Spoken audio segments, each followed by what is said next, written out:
There are moments in life that you don't plan to remember.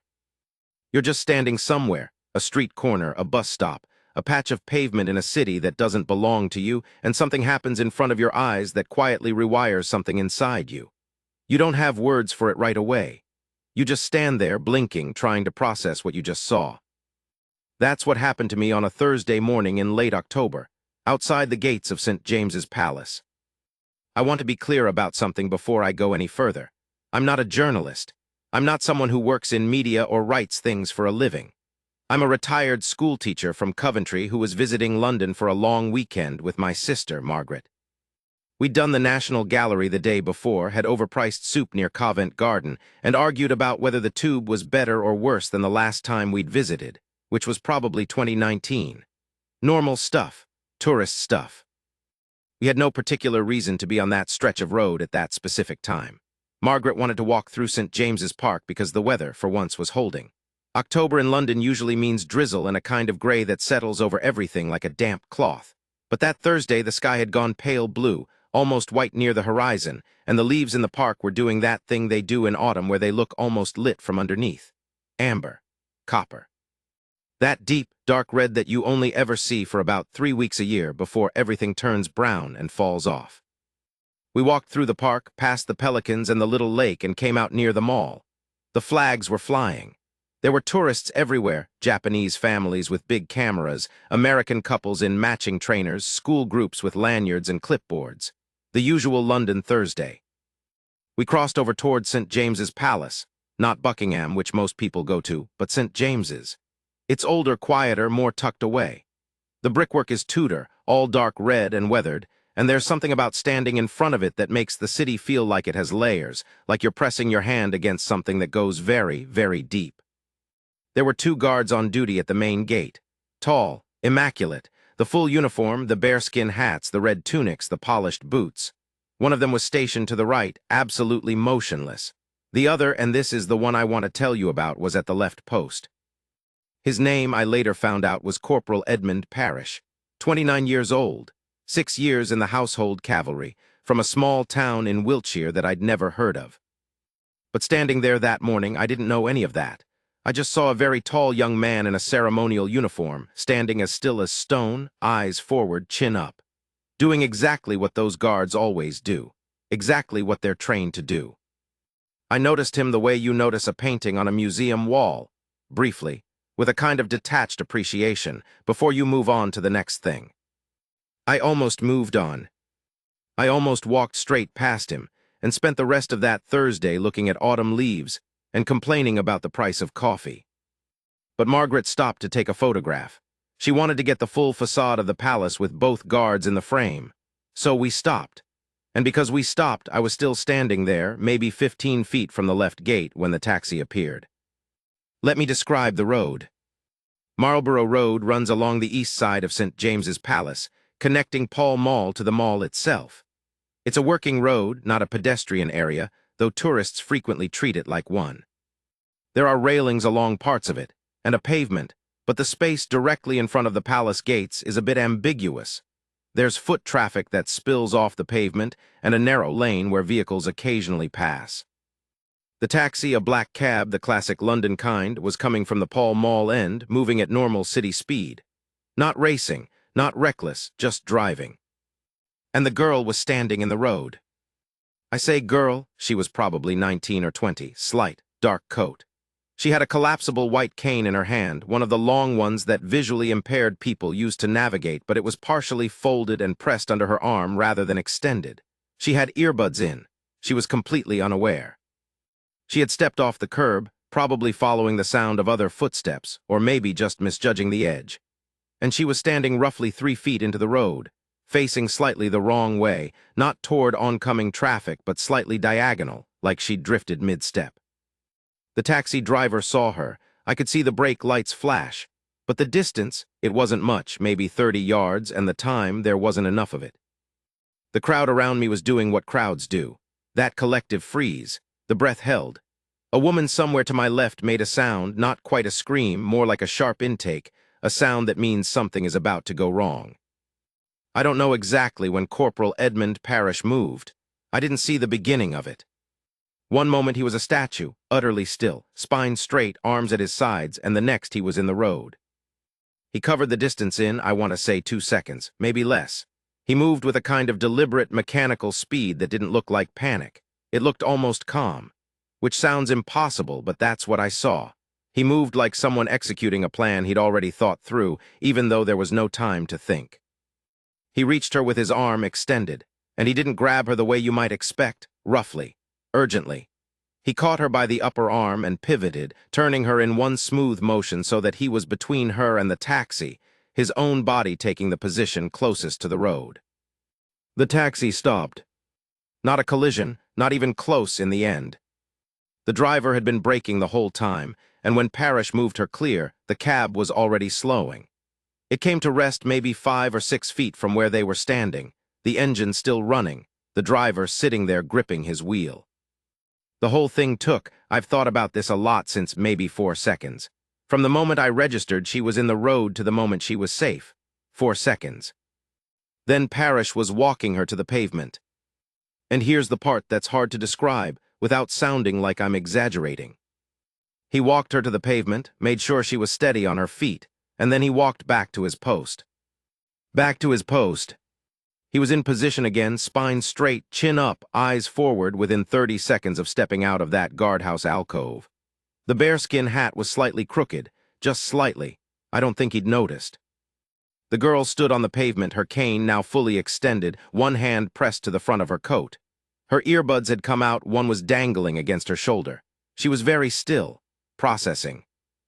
The taxi driver had climbed out of his cab, an older man, heavyset, in a gray fleece. He was standing next to his door with one hand resting on the roof of the cab, looking at the guard, looking at the girl, looking back at the guard. Nobody said anything for a moment. And then someone in the crowd started clapping. I want to pause here and be honest with you about something. When I say the crowd clapped, I don't want you to picture a movie scene. It wasn't a roar. It wasn't spontaneous or unified. It started with one person, a man in a yellow jacket, older, near the front of the little cluster of tourists who'd witnessed it. And it was the kind of clap that's almost confused. Like his hands just started moving before he'd decided to clap. A few others joined in. Maybe 8 or 10 people, and then it sort of faded the way applause does when people aren't sure it's the right response. Because here's the thing. Parrish hadn't acknowledged it. He hadn't looked at the crowd. He hadn't looked at the girl. He was back at his post, looking at exactly the same spot he'd been looking at before, and the only evidence that anything had happened at all was that very slightly tilted hat. And the effect of that, of his complete return to stillness, was strange. It made the clapping feel almost intrusive, like we'd walked into someone's church during a private prayer. The man in the yellow jacket stopped clapping first, then the others. And the crowd just stood there.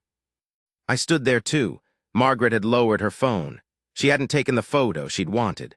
She just watched the whole thing happen through the screen before lowering it without pressing the button. She looked at me and said quietly, "Did he just?"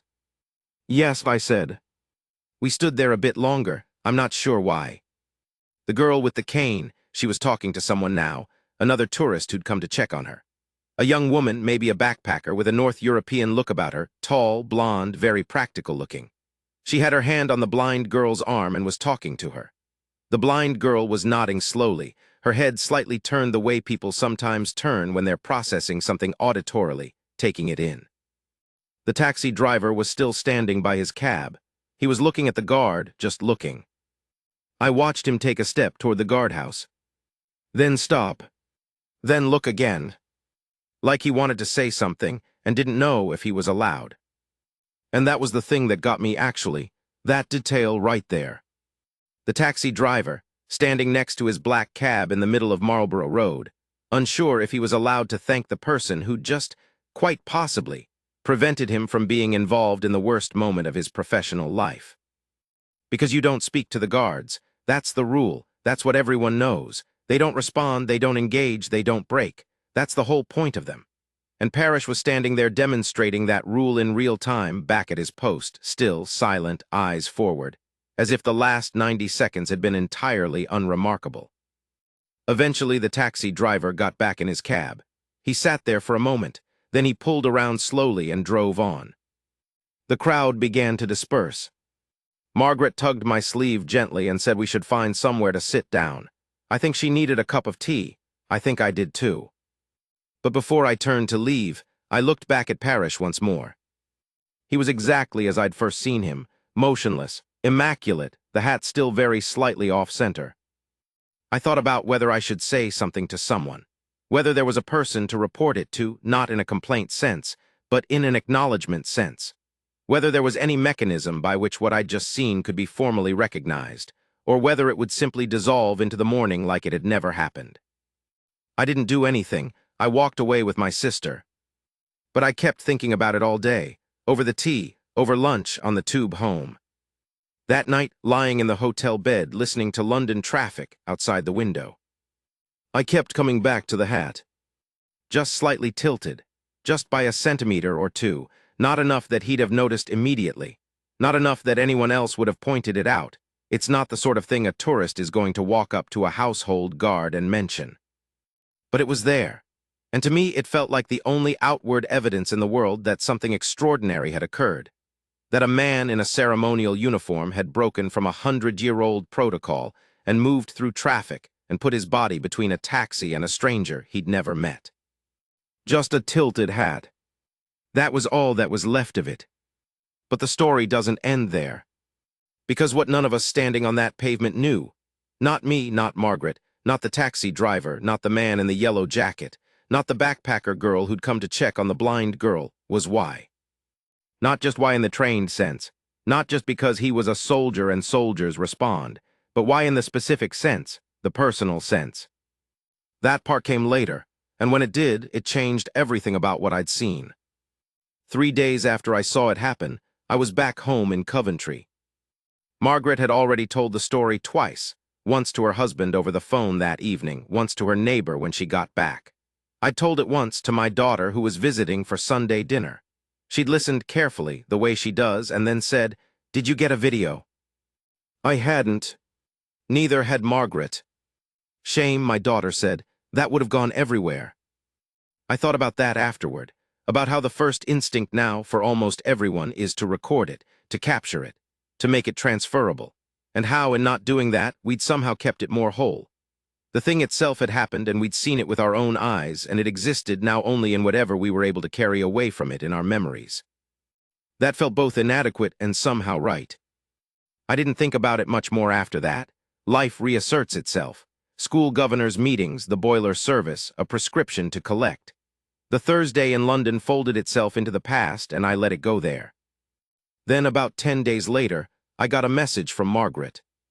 She'd seen something online. She's better than me with all of that, always finding things on Facebook and sharing them, and she'd sent me a link with a message that just said, "Read this. It's about your guard. I want to tell you what I found, and I want to tell it carefully, because this is the part of the story where I'm relying on things I didn't witness myself. I'll be clear about what I know and what I was told." The article Margaret sent me was from a small London-based news site, not a major outlet, just a local one that covers Westminster and the surrounding boroughs. The headline was something about a household cavalry guard and a near-miss incident near St. James's Palace in late October. There was a photograph, taken by someone in the crowd I hadn't noticed, a good photograph, clear, that showed Parrish mid-movement, one arm extended, the girl in the dark coat visible beside him, the black cab in the background. It had been picked up because someone who'd filmed part of it, not the full sequence, just the aftermath, the moment when he walked her to the pavement, had posted it. And the comments had asked who this guard was, what his story was, and why he'd moved so fast, so precisely, without hesitation. The article had answers. Corporal Edmund Parrish was born in 1995 in Wiltshire. He grew up in a village outside Devizes, the kind of village where everyone knows everyone, where the school has 2 classes, and the pub is also the post office. His father was a farm equipment mechanic. His mother taught piano lessons from home. He had a younger sister named Clara. Clara Parrish was born 3 years after Edmund in 1998.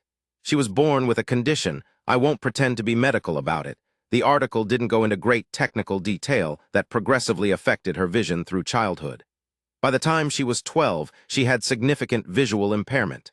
By 16, she was registered blind. Edmund was 19 when she lost most of her functional vision. He was already enlisted by then, had joined the army straight from school, gone through training, been posted. He came home on leave frequently, the article said, and during those visits he would often walk Clara through town. Devise's town center mainly. Market days, he knew how she navigated, the cane technique, the auditory cues, the way she'd angle her head when she was uncertain of a space. He'd learned it alongside her, not formally, just by being her brother, by being there. He knew, in other words, exactly what a visually impaired person moving through an urban space looks and sounds and moves like. The article quoted his commanding officer, briefly, a Captain Whitmore who'd been approached for comment. The quote was brief and formal in the way military quotes often are, but it said something that I've thought about since. He said that Parrish was one of the most situationally aware soldiers he'd commanded, and that this awareness was something the regiment valued. He did not elaborate. The article also quoted an unnamed fellow guardsman who'd been on duty at a different gate that day and had heard about the incident through the regiment. This person said, and again I'm paraphrasing what I read, that Parrish had mentioned his sister to him once, in passing, during a shared duty. He'd said that every time he stood his post near a public road, he kept his peripheral vision wide. Not because of protocol, because of Clara. He'd told the fellow guardsman that the worst thing he could imagine was standing 20 feet from something terrible and not having moved. He'd told him that the second worst thing was the idea that someone, some girl, some woman, somewhere, doing her best to get through the world without being able to see it properly, would be in danger, and the closest person to her would be too worried about rules to act. I read that part of the article twice. I sat with my tea getting cold beside me, and I read that paragraph again.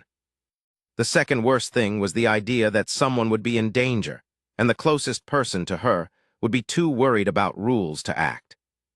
I thought about that Thursday morning again, about the taxi, about the 4 seconds, about how he'd moved with that particular quality, not panic, not heroics, just decision. Clean, immediate decision. I understood it differently now. He hadn't moved because he was brave, exactly. Or not just because he was brave. He'd moved because he already knew what he was looking at. He'd spent years walking beside someone who navigated the world with a white cane, who stepped off curbs with calculated trust, who couldn't see a taxi bearing down because taxis don't make enough noise until they're too close. He'd walked beside that person in market squares and on high streets and through crowds, and some part of his brain had catalogued all of it. The gait, the angle, the particular stillness of someone who has stopped to listen for traffic and hasn't quite heard it clearly enough. He'd recognized her situation before the rest of us had even registered she was in the road. That's what 4 seconds looks like when you've been preparing for it for years without knowing you were. The article mentioned one more thing that I almost missed.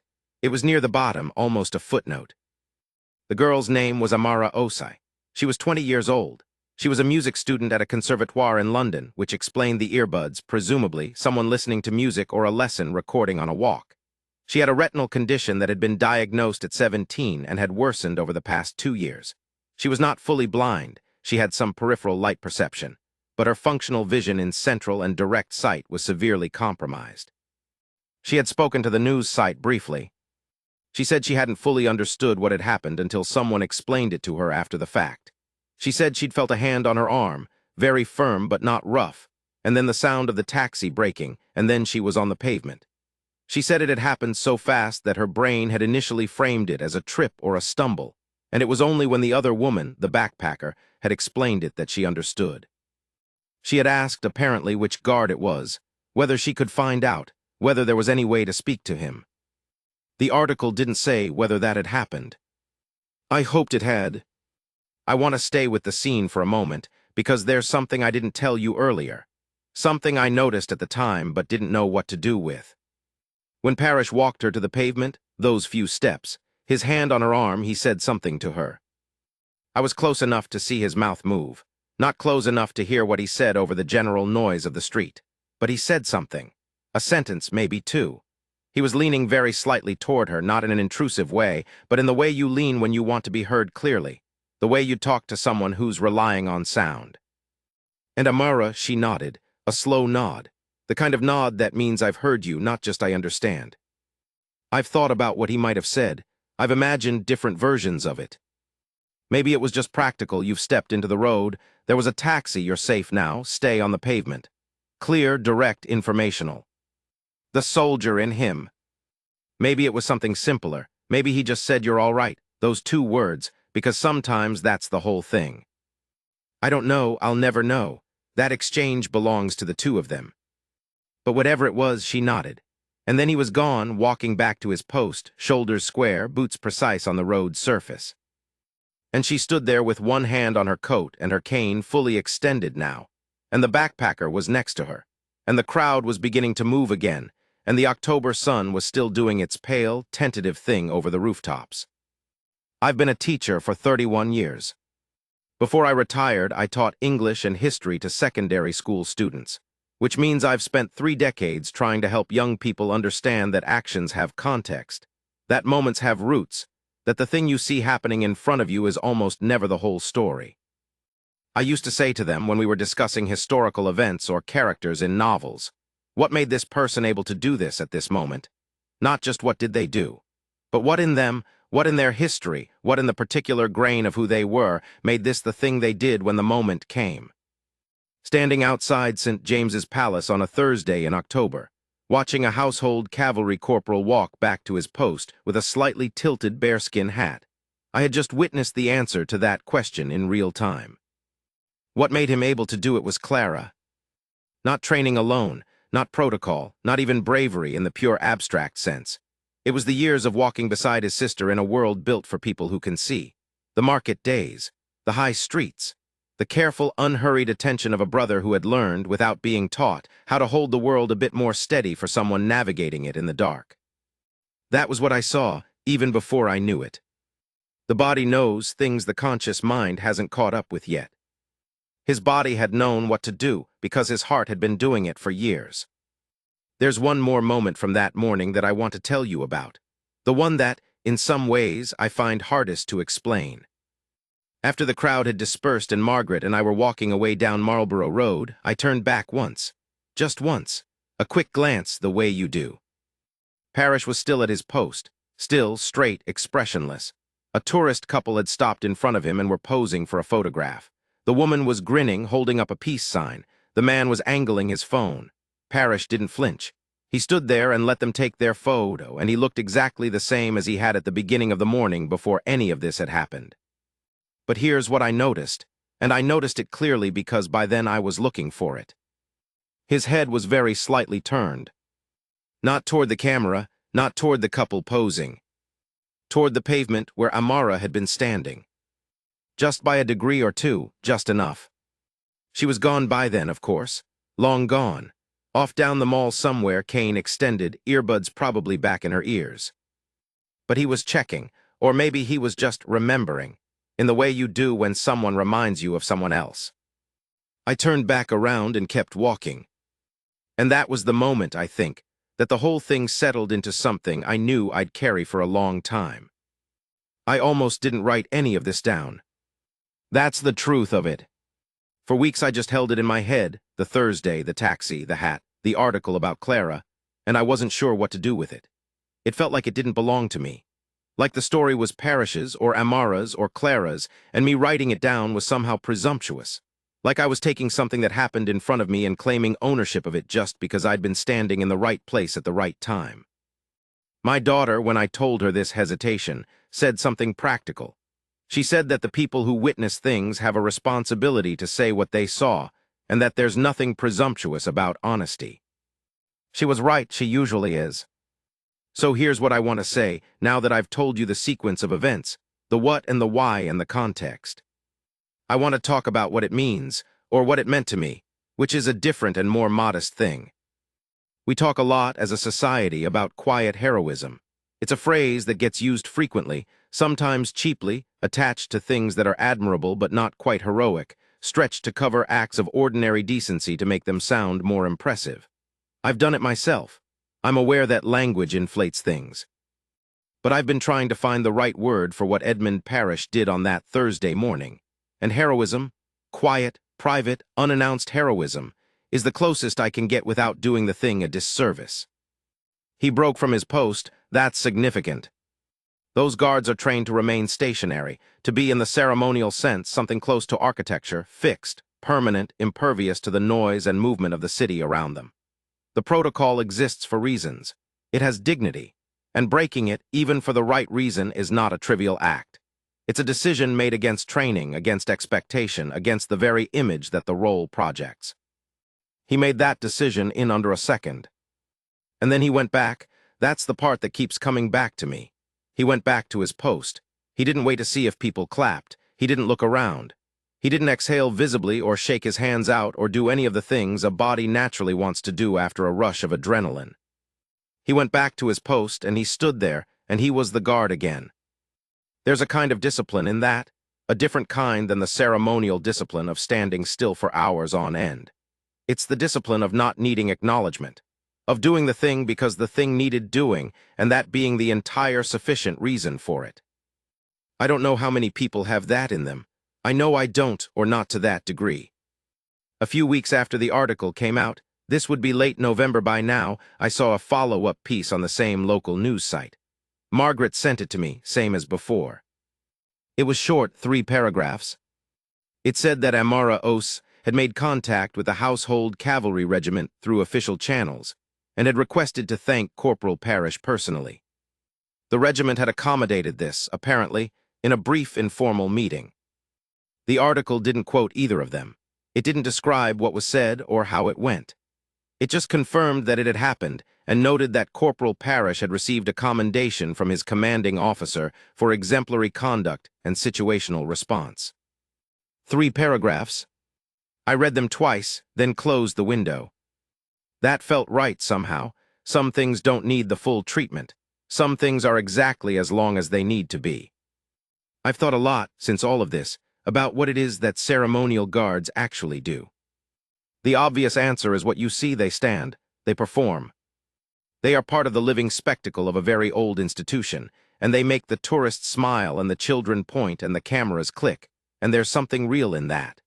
Ceremony matters, continuity matters. The visible sign of something enduring has value in a world that changes very fast. But there's another answer, which is that they watch. That for all the stillness, for all the apparent absorption in the ceremonial role, a good soldier standing that post is never fully absent. He's present in a different way than a statue is present. He's there in the alert, coiled, continuous sense of a person who has not switched off, who is monitoring the space around him, who is doing, in the interstices of the ceremony, exactly what soldiers are fundamentally built to do: paying attention to what's happening, assessing it, and being ready. Parrish was ready. He'd been ready for years. He'd been ready since he first walked his sister through Devise's market on a Saturday morning with her cane tapping the cobbles and his hand close but not quite touching, ready to reach if needed. He'd been practicing the whole time, without knowing he was practicing. I want to talk about Amara for a moment, because I think it's easy in a story like this for the person who has helped to become just the occasion for the story, the catalyst, the plot device, the one who was in danger so that the one who wasn't in danger could be remarkable. That's not right, and I don't want to do it. Amara Osai was 20 years old, studying music in London, navigating a city that is genuinely and significantly hostile to people who can't see it fully. She was doing what she did every day, moving through space, relying on her cane and her ears and her memory and her own hard-won expertise in a world that largely doesn't account for her.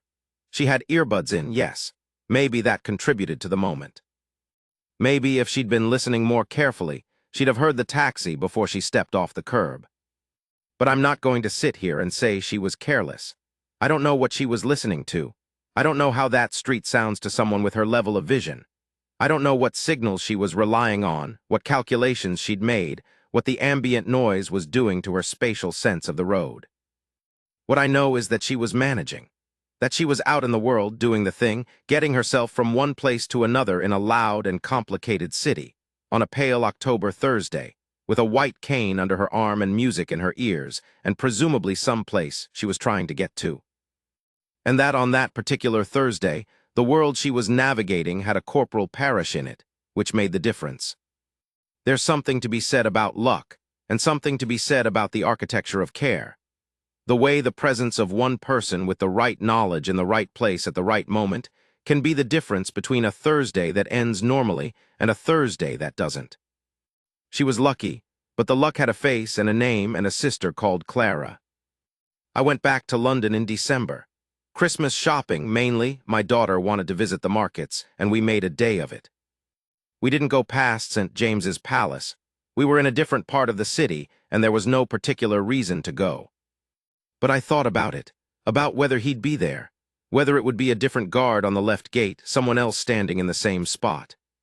Whether, if I went and stood in the same place I'd stood in October, it would feel like anything at all or just be a bit of wall and a bit of road and a gray December sky. I decided not to find out. I think I wanted to keep the October version intact. Here's the last thing I'll say. My sister Margaret, who is not a sentimental person, she is practical and a bit brisk and prone to pointing out when other people are being maudlin, said something on the train back from London that first evening that I've been turning over ever since. She said, the thing that gets me is that he probably thought nothing of it. I asked her what she meant. She said not literally nothing, he'd have known what he did and why. But he wasn't sitting there waiting to be noticed. He wasn't doing it to be seen. He wasn't even, I don't think, doing it out of some grand idea of duty. He did it because it was just the obvious thing. Like, obviously you move. Obviously you get her out of the road. And then obviously you go back to your post, because that's your job and you've done the other thing and now you go back. She paused and looked out of the train window for a moment. That's rarer than people think, she said. Doing the obvious right thing without needing it to mean something beyond itself. I sat with that for the rest of the journey. She was right, I think.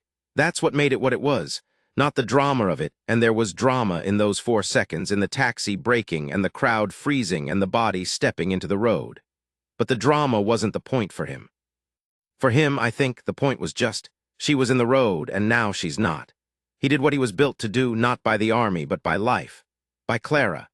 By years of walking beside someone who couldn't see what he could see and learning, without words, that the job of a person who can see more is to quietly make the world safer for those who can't. That's not heroism in the flag-waving, trumpet-sounding sense. It's something older and quieter, and I think more true.